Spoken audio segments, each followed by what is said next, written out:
Good evening, everyone. It's wonderful to see so many of you here this evening.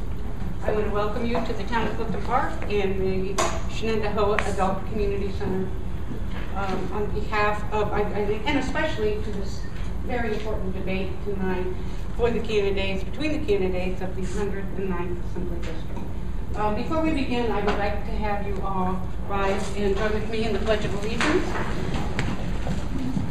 I pledge allegiance to the flag of the United States of America and to the republic for which it stands, one nation, under God, indivisible, with liberty and justice for all. Thank you all. Please sit. And I'd like to introduce the moderator for tonight's event, the distinguished Mr. Chris Callahan.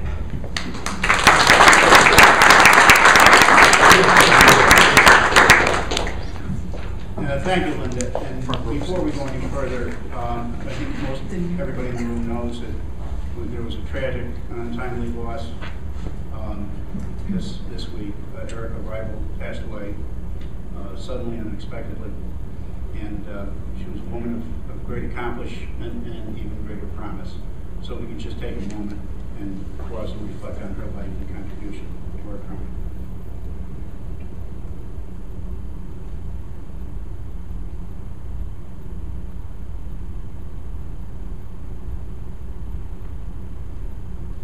Thank you. This evening, we will hear from two of the three candidates seeking the Republican nomination to run for member of the Assembly from the 109th Assembly District, which includes the towns of Clifton Park, Half Moon, and Colony. This district is currently represented by Bob Riley, a Democrat. Now, I know and like Bob Riley, but as a member of the majority in the New York State Assembly, he is unabashedly part of the problem. Tonight, James Whalen and Jennifer Whalen will explain to us why he or she is part of the solution. The other candidate, Craig Hayner, had already been committed to a business trip when this event was rescheduled for tonight. His campaign manager, John Wazaleski, is here, and John, during the break or afterwards, will be able to field any questions anybody has about the campaign, Craig's campaign. Each of the candidates will be given a three-minute opening statement. The order has been determined by lot. Following the opening statements, members of the panel will ask a series of questions, each one to be directed to both candidates, whose answers will be limited to 2 minutes and will be given in rotating order. I may ask for clarification of an answer or invite the questioner to follow up if I think that would be useful. 45 minutes is scheduled for this portion of the forum. We'll then break for about 15 minutes. The refreshments have been provided courtesy of Flora Chiropractic. After the break, you go to work. Excuse me, questions from the audience can be directed to either or both candidates. Either way, both candidates will be given a 2-minute response. If your question is directed to both candidates, they'll respond on a rotating basis. If your question is directed to one candidate, that candidate will answer first. We will take as many questions as time allows. At the end, we'll end with 2-minute closing remarks. I know that I don't have to caution the candidates that no remark made this evening should give Bob Riley ammunition against any Republican candidate. But let me advise any partisan questioners that while pointed questions are certainly fair, I will not accept any questions that are not polite and respectful. In case of a knockdown, I'll ask the candidates to retreat to neutral corners for the mandatory. The reporters joining us tonight on the panel are Alyssa Jung of the Spotlight News and John Piaskarski, editor and publisher of So Sarah. Our timekeeper is Dave White. Where's Dave White? Dave White is right there in the red shirt. Okay. Just to make it confusing, we have Dave White in the red shirt. Okay.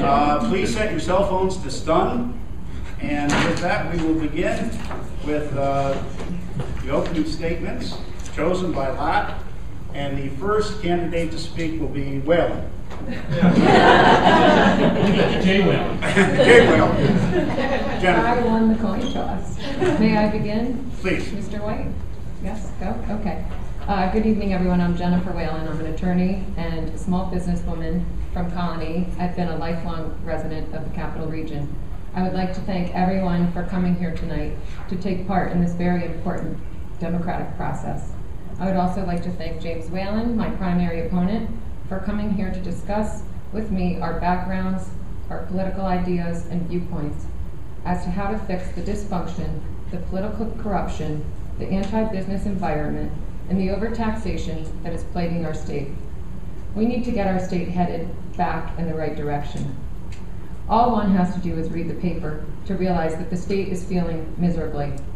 $billion budget deficits, late budgets, job losses, increased taxes, overspending, educational mediocrity. That is the record of our democratically controlled state legislature. Last year, the State Assembly and State Senate increased new taxes, fees, and surcharges by $8.4 billion and increased spending by $12 billion. This year, they are proposing an additional $3 to $4 billion in taxes and surcharges and fees to be increased, and also anticipate and propose more increases in spending. It does not take a Siena accountant to do a poll to figure out why our budget deficit is in the $9 billion range and growing more and more forecasted for every year. Common sense governing has been replaced by partisan party politics. It's more about making sure to appease the special interests over the needs of our taxpayers. It's been hurting our state for too long. A good house cleaning is needed. We need to get back to the fundamentals, protect our taxpayers, our children, our families, and our communities. Plain and simple, we need tax relief. We need to fix our economic development programs so that they can create jobs and not just simply give our taxpayers money to corporations to buy them off to stay here. We need to reform a bloated and inefficient Medicaid system. We need a state spending cap. We need a property tax cap. There is a clear choice come November. We can vote for the same old lawmakers who view our taxpayers' money as their own personal piggy bank, or we can show them the door and bring in new people with new ideas who will try to fix the problems that have been perpetuated too long by incumbents that are afraid of making the hard choices because they would rather simply be reelected. I am prepared to make the hard choices. I am a candidate who, while as an assistant attorney general and prosecutor for the New York State Racing and Wagering Board, tackled corruption, fraud, abuse, and waste in state government. This is important because fraud, abuse, waste, and corruption prevent us from moving forward as a state. It prevents our state from creating opportunities for our future generations, and it prevents us from focusing on lowering taxes and providing a wonderful environment for New Yorkers to live in. Thank you. Jim? All right, thank you. Thank you to Chris Callahan, Alyssa, and John for being here tonight and moderating the state debate. I appreciate it. Thank you, Jennifer, for joining me tonight. And thank you to all of you for being here tonight. I think as citizens, we all have a duty to hold our elected officials accountable. And I welcome your questions in the second portion of this program. You know, as I seek to represent the towns of Clifton Park, Colony, and Half Moon, I've had the wonderful opportunity to meet so many of my neighbors. And a common theme emerges from those conversations. People speak of the corruption and the dysfunction in Albany, and they speak about it with a great deal of passion. People are really fired up and they're disgusted this year. You hear that over and over again, the word disgust. I think what people are looking for this year are new, young leaders, people like myself, who are not part of the establishment. They're looking for a break with that. Our state faces serious challenges, we all know that. And I think people finally realize that so many of our elected leaders are either unable or unwilling to deal with those challenges. It's not enough, though, to complain against corruption and dysfunction in Albany. Voters have heard the call for change before, remember that a couple of years ago, and voters won't be fooled again. They expect leaders with actual ideas and proposals to make New York State great again. I'm a leader who will stand on principle, not political expediency, and will provide those ideas. I'm running for the Assembly to provide strong leadership, and I will stand on the platform of less taxes, lower government, less spending, and private sector job growth.